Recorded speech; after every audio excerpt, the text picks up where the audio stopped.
All right, so three. Let's shift into third. So Ariel this week, I don't know how I missed it. A few weeks back, Ariel, the claim to fame is the Ariel Atom, and then the Nomad, the off-roading Ariel Atom. They showed a hypercar. They're calling it the Ariel Hipercar. They showed this a few weeks back. It got on my radar this week. There's a really good Evo article out there in a video that I recommend all of you check out if you're more interested in this in more detail. But what I thought was really cool about this Ariel is that Ariel Atom, the Ariel company is focused on lightweight, simple enthusiast cars. And what this hypercar is, it's all electric, which is, who would have guessed it, right? And because one of the challenges with electric cars is that they have batteries, big batteries for enough energy to get them, a decent range. And that makes them heavier, just inevitably, right? With battery technology where it is. And that makes it a challenge for a company like an Ariel or a Lotus to really embrace their ethos, which is lightweight performance cars, while they're still adopting the electrification strategy. And that's why I find this really interesting. That, and for one other reason I'm about to get to. So the car has a relatively small battery pack. I think that right now they're saying it's 56 kilowatt hours, which isn't that big.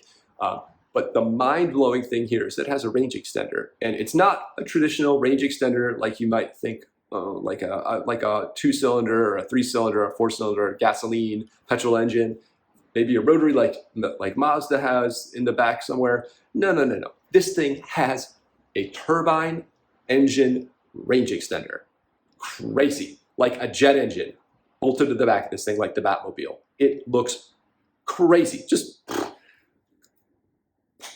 I like it. So again, the reason I'm bringing this up and talking about this is, first off, it's showing that a company that's focused on lightweight vehicle architecture and a design approach like Ariel is embracing electrification. They're trying to figure out, how do we make something that's lightweight, because it's critical to vehicle dynamics, at least for the type of vehicles we like to have.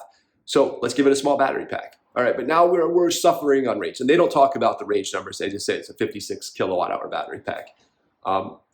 So how do we get enough range out of this thing? That's the inevitable next question. And they didn't want to slap in a huge internal combustion engine with all the ancillary, fuel systems and everything else that goes along with that, which adds a lot of weight and mass and complication.